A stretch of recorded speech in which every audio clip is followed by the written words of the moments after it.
Bab 148, Bukti. Seolah terjebak dalam ucapannya sendiri, Anggi kehilangan kata-kata. Wajahnya pun memucat dengan sikap penuh keraguan. Kukunya yang panjang dan terawat itu menggaruk lekukan leher. Tidak pernah terbayangkan oleh wanita itu bahwa niatnya untuk mengingatkan fakta tentang Riana justru membuat sang bos murka. Logikanya, seorang suami akan marah besar jika mendapati istrinya berkhianat dan tidur dengan lelaki lain. Tetapi, berbeda dengan Galih yang justru membela. Bahkan saat ini sang bos terlihat sangat menyeramkan dengan tatapan menghujamnya.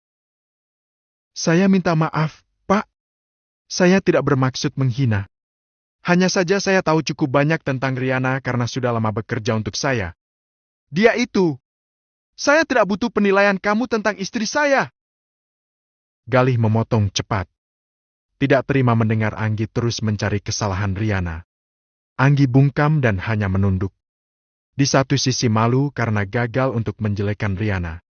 Di sisi lain, penggelapan dana yang ia lakukan dengan penuh kehati-hatian juga terbongkar. "Saya mungkin masih bisa memberi kesempatan atas kesalahan kamu yang sudah menggelapkan dana perusahaan. Tapi, tidak dengan perbuatan kamu terhadap istri dan anak saya. Kamu pikir saya tidak tahu bagaimana kamu memperlakukan istri saya selama bekerja di rumah kamu?" Cecar Galih panjang lebar. "Di mana hati nurani kamu sampai tega meninggalkan anak yang kamu tabrak di sisi jalan? Dan lagi kamu sama sekali tidak ada niat untuk membantu, tapi justru melaporkan istri saya." "Saya benar-benar minta maaf, Pak," ucap wanita itu penuh permohonan.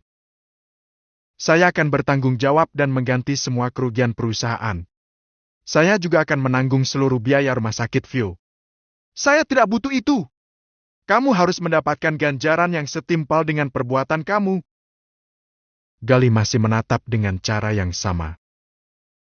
"Tolong jangan laporkan saya, Pak. Saya mohon kasihani saya." Wanita itu mengatupkan tangan di depan dada dengan berderai air mata. Namun, Galih sama sekali tidak terpengaruh. Membayangkan penderitaan Riana dan Viola seolah menghidupkan kembali sisi gelap dalam dirinya. "Kamu minta dikasihani tapi tidak bisa mengasihani orang lain?" Galih berdecak pelan. "Keluar dari ruangan saya sekarang juga!" Anggi tergugu. Tanpa kata, ia segera keluar dari ruangan itu dengan perasaan berkecamuk. Untuk sekedar memohon keringanan saja sudah tidak berani ia lakukan. Sementara Galih, setelah kepergian Anggi, ia bersandar sejenak sambil mengusap wajahnya. Berusaha menekan ledakan amarah yang membuncah. "Astagfirullah, ya Allah! Riana, Vio!" Galih merasakan sakit dan marah di saat yang bersamaan. Setelah mampu mengurai amarah, ia kemudian meninggalkan gedung kantor, mengingat Vio sedang rewel dan mencarinya. Saat di tengah perjalanan, Galih melihat sebuah toko mainan anak dan teringat boneka usang milik Vio yang diletakkan Riana di tempat tidur semalam. Tanpa dapat ditahan, Galih kembali merasa sesak.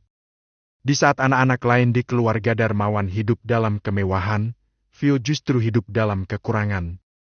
Ia bahkan tidak mendapatkan gizi yang baik di masa tumbuh kembangnya. "Aman?" Pertanyaan itu langsung terlontar dari mulut Galih saat tiba di rumah sakit. Joe yang sejak pagi berjaga di sana langsung bangkit meninggalkan tempat duduknya. "Aman, Bos. Terima kasih, Joe. Kamu memang bisa diandalkan." Galih menepuk bahu lelaki bertubuh jangkung itu. Ia hendak melangkah, namun Joe kembali memanggil. "Ada informasi penting tentang pelaku penabrakan Vio." Galih menatap serius. "Informasi penting apa? Orang yang saya kirim berhasil mendapatkan rekaman CCTV dari toko kue yang berada di lokasi kejadian. Ini bisa jadi petunjuk penting." Joe merogoh saku jaket dan mengeluarkan ponsel. Jari jempolnya bergerak pada permukaan layar dengan cepat. Galih pun mendekat dan ikut menatap pada layar. Penasaran, apakah benar ucapan Raffi bahwa Anggi adalah pelaku penabrakan.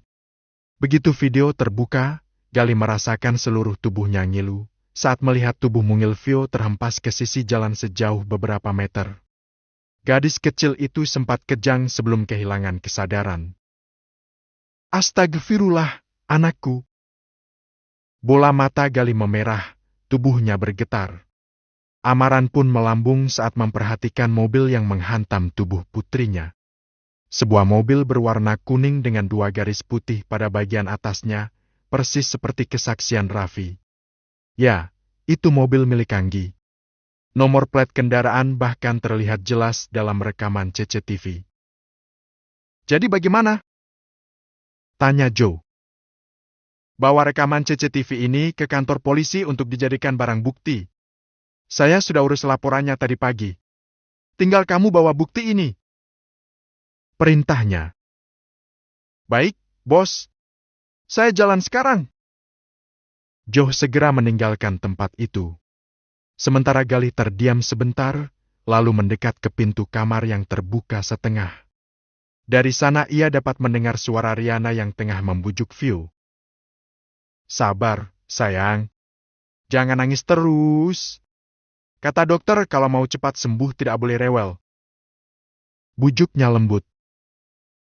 Vio mau ketemu ayah, bunda. Pinta Vio dengan suara yang pelan. Wajahnya tampak pucat dan tubuhnya tampak lemah.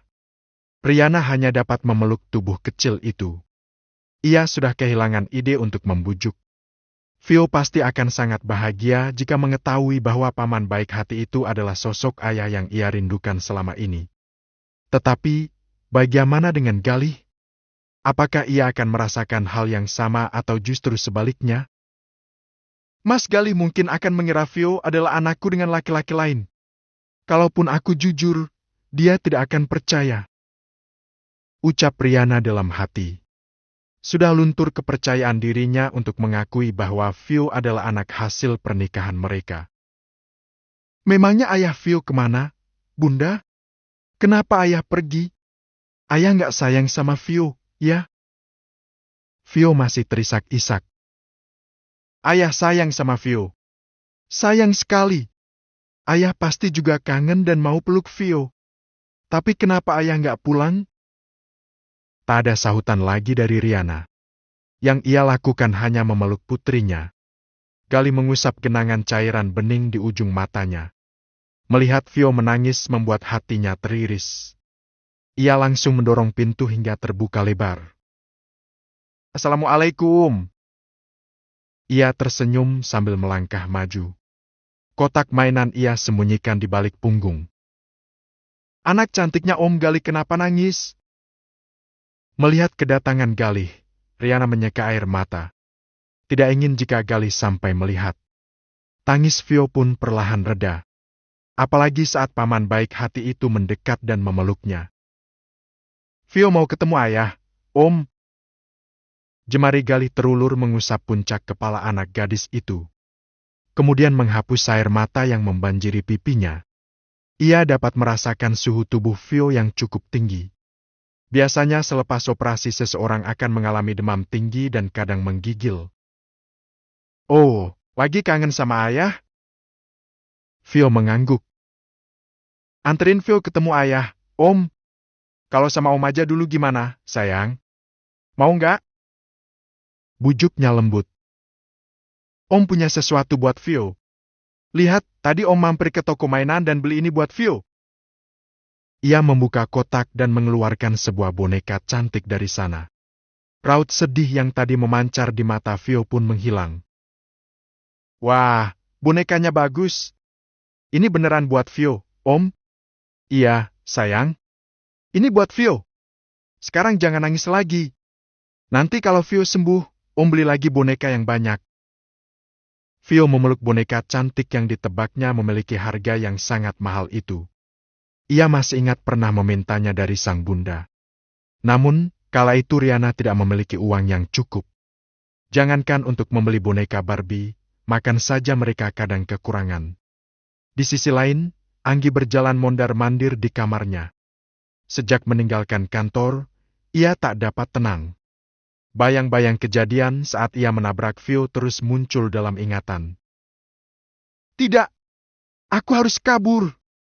Aku tidak mau ditangkap polisi dan mendekam di penjara. Ucap wanita itu meyakinkan diri. Sebuah koper berukuran sedang ia tarik dari atas lemari, kemudian memasukkan beberapa lembar pakaiannya ke dalam sana.